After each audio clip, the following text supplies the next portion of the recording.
All right. Hello, everyone.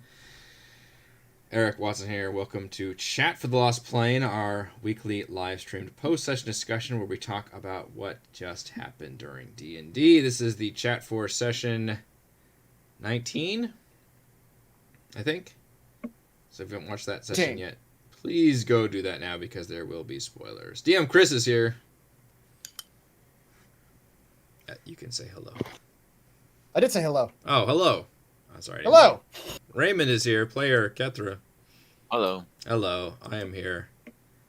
Yeah, I apologize for tonight's session. My computer is downloaded a Windows update and got completely screwed since then. I've been trying to diagnose the problem for the last 48 hours or so and have come up with Bupkis. Thankfully. And our whole stream is basically teetered on Eric's PC.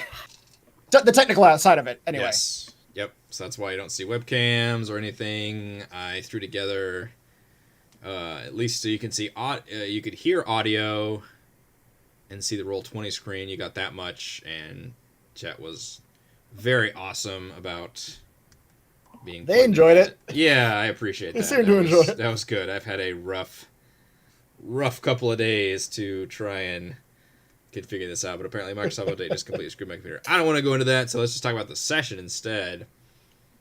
The waterfall puzzle. Waterfall puzzle. Did you invent this puzzle? I sure did. And shout out to, while we're talking, I'm going to find him in Discord. It's somebody on your Discord who did this. He told us all about, I forget what he was saying. Was it in general D&D? Anyway, somebody in your Discord was talking about a way to show certain players certain things and other players other things.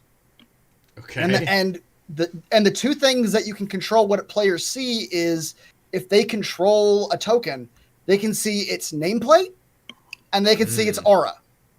Those are the only two things that you can control that way.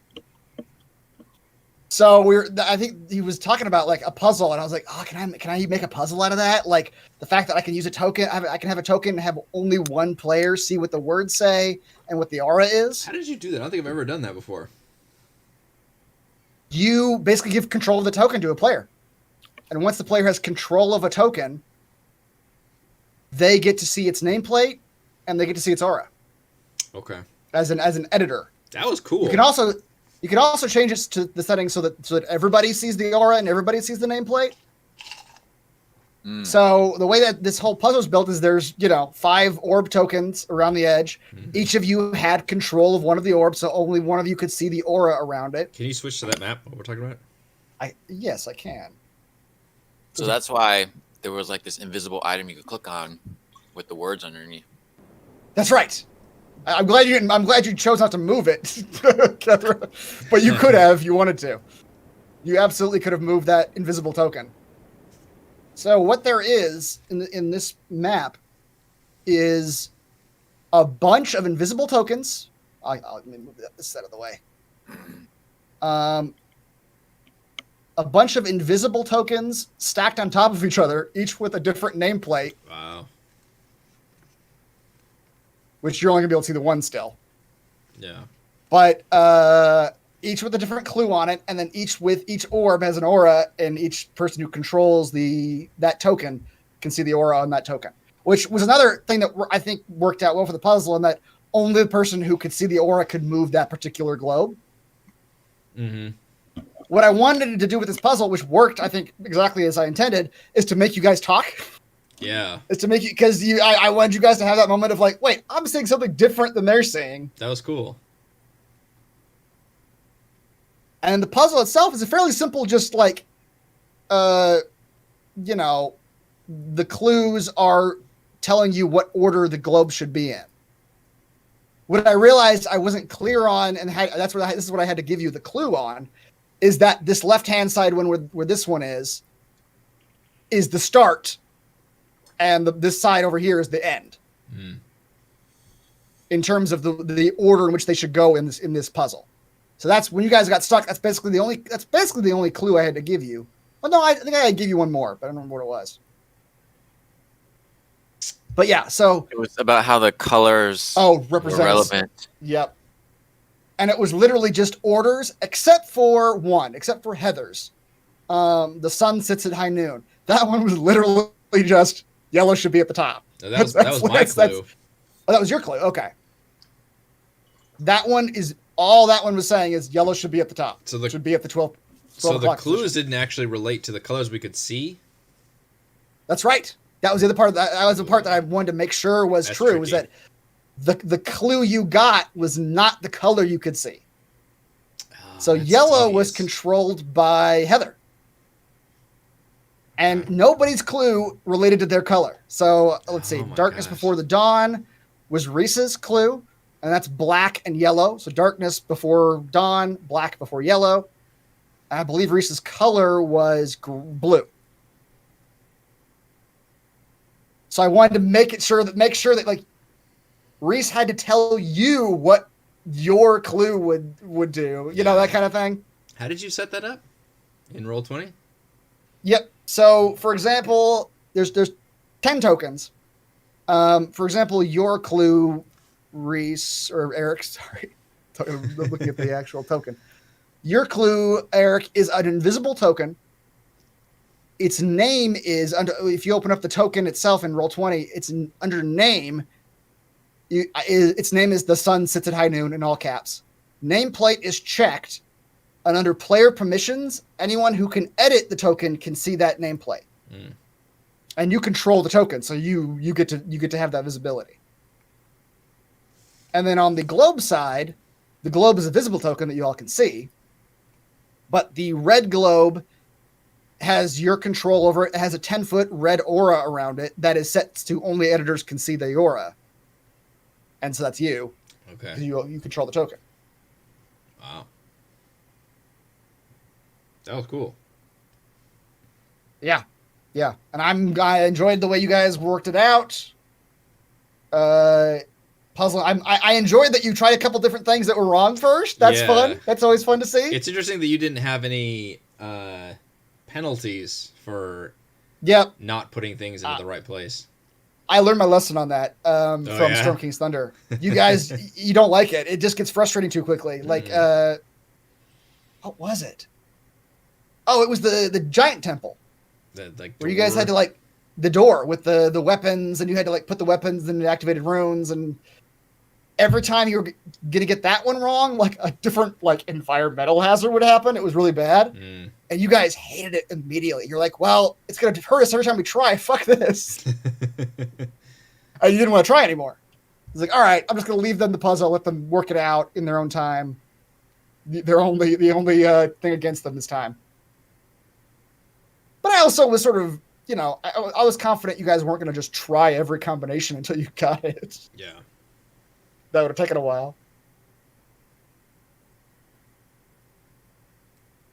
But as far as I know, there was only one answer. I got the whole thing written on a notepad in front of me, the actual clues and what the actual answer is. And yeah. So I guess what it took in terms of to have it click for you guys and to get the solution was the knowledge that there's a beginning and an end. This is the beginning, this is the end, and the knowledge that the clues probably represented the colored orbs themselves. Yeah, I thought the final color order would be what we needed to know. Right. So- Right. It's more like one of those like Sudoku puzzles where it's like Sally went into the grocery store before Frank. Frank went into the grocery store before Jill. Jill went into the grocery store after Sally. What's the order they went in the grocery store? It's Yeah. one of those puzzles. Those were pretty well for D&D versus because a lot of video game puzzles are like move the block over this pressure plate. Those don't really translate well to Right. doing them in D&D. Yeah, exactly. There's a lot of video game puzzles that I especially even looked at that like, okay, I like this, but there's one major problem with most puzzles in D&D that I found, and that's that one player solves them. Mm. It becomes that everyone sort of sits around while one player figures it out. Yeah. I remember I had another, which I guess this is just something I like, another colored orb puzzle in Storm Kings. Oh yeah, I remember that one. you guys all helped, but it was mostly just Heather sitting there like figuring it out, like writing it down and looking at the Yeah. clues and just figuring it out while you all just sort of like, roll a couple intelligence checks to get clues. Yeah, which that could be okay if it doesn't take that much time and you let one player shine, I guess. Right. So is this what you were talking about last week about in terms of like, oh, I'm glad you guys didn't split up because this would take like a lot of time for one. That's group to right. handle? I didn't know what I built this puzzle a month ago. Yeah. I didn't know how I could have changed it. I was like, oh fuck, what if only 2 of them go in this room? Oh no. Mm. Yeah, you have to go. Which back is and why forth. I was I would have to like give up. I was thinking maybe if only 2 or 3 of you went in this cave, it's like, well, maybe I give like one of them 2 different clues and 2 different balls. Mhm. Maybe that's what I do. But I didn't know. So I was like, I hope everybody goes into the cave. Interesting. Just because I already set this up. I'm very proud of the puzzle. I want it to play out with all 5 of you. Yeah. I mean, this went really well, and it's really hard to design a good puzzle that involves like all the players, has them engaged, keeps them like in the moment, and lets them feel a moment of like satisfaction for solving the puzzle without like having to like, oh, let me just roll like an intelligence check to figure it out. Right. Yeah. You don't ever want that, like, you don't ever want like more than a couple minutes to go by where players are just silent trying to figure it out. You know, like that's Yeah. kind of like, oh, this is awkward. Like just dead time. Well, because in a puzzle game, like if I'm playing Myst or something, if I'm playing a puzzle game like that, I don't mind just sitting there for 5 minutes in Yeah. total silence, just thinking. Mm-hmm. But that doesn't make for good D&D, right? Right. Yeah. Yeah. You kind of have to err on the side of like a little bit easiness, but not being too like painfully obvious about it.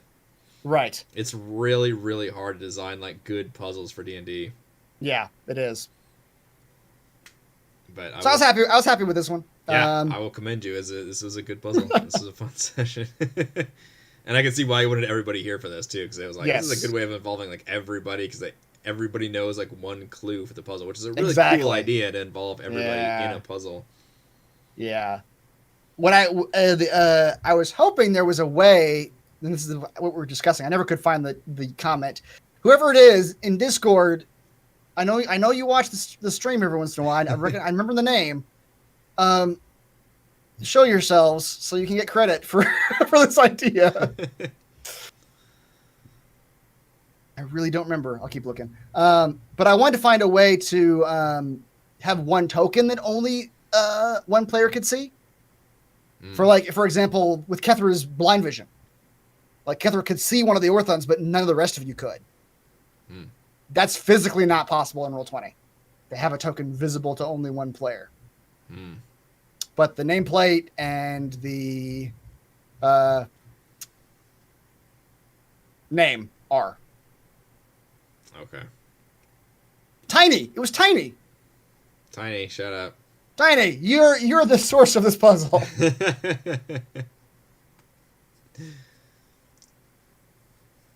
Only Yeah, it's in the virtual tabletop section of your Discord. It's literally the last thing that happened in virtual tabletop. Mm. But yeah, that conversation is what prompted this particular puzzle. Nice. What happened next? The Moondog. The Moondog. The Moondog happened. So silky. So the You are silky, adept silky at Moondog. picking pictures that we want to interact with. The silky-haired Moondog that everyone wants to pet. I just love this picture. I think it's an interesting-looking creature. And it's a Pathfinder creature, so it doesn't actually have a Yeah. 5e equivalent. Would you call it an Afghan hound? Yeah, Afghan hound. Is that what it is? I'll look that up. It Yeah. looks like a greyhound with like really long hair, Yep. but with like human hands, which is creepy. Yep. According to the Pathfinder entry, all 4 of its hands are human hands. Thank you, Pathfinder. Like it doesn't have hind legs or even feet. It has human hands where its feet should be. Great. But I just like the pictures. I was like, I'm gonna steal this from Pathfinder, put them in here as like a celestial that kind of wants to give you guys a piece of information that you didn't have, and that is just that not all the celestials are necessarily on board with what's happening. Which is interesting. Yeah. I guess the first we've heard of it. Yep. As far as you've been able to tell thus far, all of the Celestials have been entirely dogmatic, entirely just, I'm following orders. You all have to die. Dog, that's right. Dogmatic. And this character is basically just showing up to say, like, hey, there's a reason they're all just following orders. That's just celestial culture. Is you follow orders. You don't question the people above you. But Romeo may not actually be doing the right thing here. Yeah, interesting. Which, I mean, as Scarlett pointed out, you guys already know he's not doing the right thing here. Yeah, He's murdering innocent civilians left and right. that ain't cool. That ain't cool. So that was just a social scene you had set up. Yep, that was just a social sequence. I had the whole speech written down. I had to keep taking breaks for people wanting to pet the dog. Look, you put a silky dog out there, we're going to want to pet the dog. That's just, I don't make the rules. Yep. Are you prepared to have us split up for this next session? Yes. I'm okay. Which, it depends on, well, I'll say this. Yes, but you guys better act like you're split up. You guys better not go into these things acting like you got the full force of your 5-man party behind you. Because you don't. That's all I will say about the splitting. I think the splittings could be potentially very fun to jump back and forth. Yeah. It might be slightly awkward with that sense of, like, you know, I'm going to have to do the meanwhile thing. Yeah. Where some of you aren't doing anything for like a solid 10 minutes at a time, where you just listen to me talk about what the other team's doing. I kind of like splitting the party. It can be fun sometimes. Yeah. It could be that sort of... I feel like some of our most memorable sessions come from splitting the party. Yeah, for sure. The sequence where, the sequence in the Cloud Giant Towers, I remember I really enjoyed that when you guys split the party there. Half of you were having to deal with like staying in the tower and just guarding it, and then one of the illusion guys came up the tower, and the other ones are trying to free the dragon. Mm-hmm. It kind of forces and more of a worked. Spotlight on every individual player. It does. Too, it does. Like, you can't you have to stay on your back feet for a little bit, but then you're like, all right, what are you going to do for now? You kind of have to be more in the front if you're one of 2 or one of 3 than if you're one of 5. Exactly. So in both of these situations you guys are walking into, you're probably all going to have to act, because you can't just wait for one of the other 5 to act, you know? Mm-hmm. I'm looking forward to that scenario. Yeah. So that should be very interesting. And it's very interesting that you guys are going to do those and then meet back up at the volcano. That's the only thing I'm slightly afraid of, is if one of you finishes real quick, the others don't. Yeah. Which I suppose they could just go to the volcano and just, you guys aren't there yet, so maybe the other team just goes to the volcano and decides what to do from there. It's a tricky thing to throw at the DM for sure, especially if you have like one team goes into combat and the other team doesn't. Then it's like, well, you guys just continue on traveling, and that's right. The team is right. still in combat. Yeah. Yep. But like I said, like some of my most favorite moments come from us having split the party and different people doing different things, and having to keep track of that. Yeah. It's an extra pain for the DM, but it can lead to some really fun moments, memorable moments. Yeah. Yeah. I think it should be pretty fun. Pretty interesting. Yeah. Now, the important question, Kethra, what were you really trying to do? You mean with the sedation? Yeah. Which, by the way, you do still have, though. You still do have 3, you know. I do. I'll find a use for it. I told you at the end I was gonna sedate the satyr and tattoo the symbol into his flesh. Tattoo the symbol into his flesh. Can't imagine your teammates were gonna let you do that, right? I don't know. I didn't realize they cared that much about the satyr. I'd be okay with it. That's true. Most of them probably would have. Tim probably would have made some problem with it, but yeah. Which that's what somebody commented in the session. Team Mom. I'm like, yep, that's pretty much it. She's the mom. Yep. Don't do that. I mean, at least she was considerate enough to sedate him so he didn't feel the pain. You know, I had to Scarlet process. probably also would have had a problem if you tried to like just to, like hold him on the ground and carve stuff in. Right. That probably also would not have gone over well. That is pretty messed up. Yeah, well, like I said, we had to write it down, and I didn't want to forget. Oh, Yep. That's Kalen's down with this for sure. But no, I didn't realize that someone would stop me. But yeah. Dude, we didn't have combat this session, but all of our like skill check rolls were insane. that's true. They were. Like 20 plus, like across Yep. the board. Here's a fun fact. I didn't even think about, like, this just literally slipped my mind. Like, oh, the entrance to the cave is in the middle of a waterfall. Like, it's going to be hard for them to get in there. Like, they need to roll something. Like, I literally just didn't think of that before you guys were like, Oh, really? how do they get in there? And I'm like, oh, shit, how do they get in there? Let's make this a skill check. Yep. You want to jump, just jump. Which, I mean, it's 15 feet away and 15 feet down. So, you know, someone could jump that. Yeah. What happens if we don't? What was the even number you were thinking of? 15? Okay. Yeah, I was thinking of 15. A lot of times, though, I don't tell you what the number is, and I just sort of feel it out. Yeah. If I feel like the number is high enough, I'll go with it. Power of If, beat. if like, all of you rolled, like, 25, and one of you rolled a 16, maybe I'll say the 16 failed. You know what I mean? It's kind of how I feel at the moment. Did roll a 16. And you didn't quite make it. Right.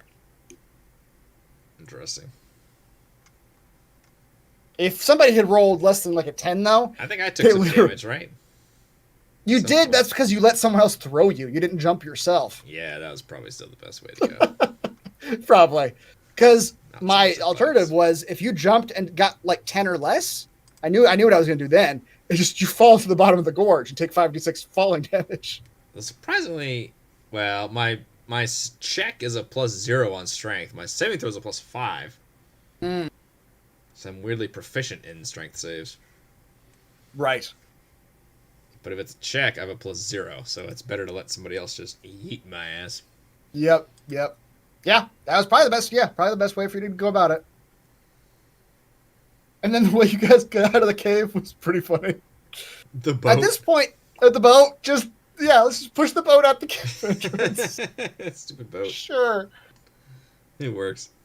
It works. At this point in the game, at this high level, 50 feet is 5d6. That's not a lot for you guys. That's not, That's so weird the way D&D scales that. Like the fact that Yeah. like at some point you're basically just a superhero. Like you can just leap Yep. tall buildings with a single bound. Yep. I mean, if you think about it, 100 feet tall building would be Yeah. 10d6. Yep. And that's on average like 32, 33, something like Yeah, 36 maybe. You can take that. And yeah, all of you are like, what, 150 or 130, somewhere around there? Exactly, yeah. 130 to 150? Barely a scratch to leap Yeah. 100 feet.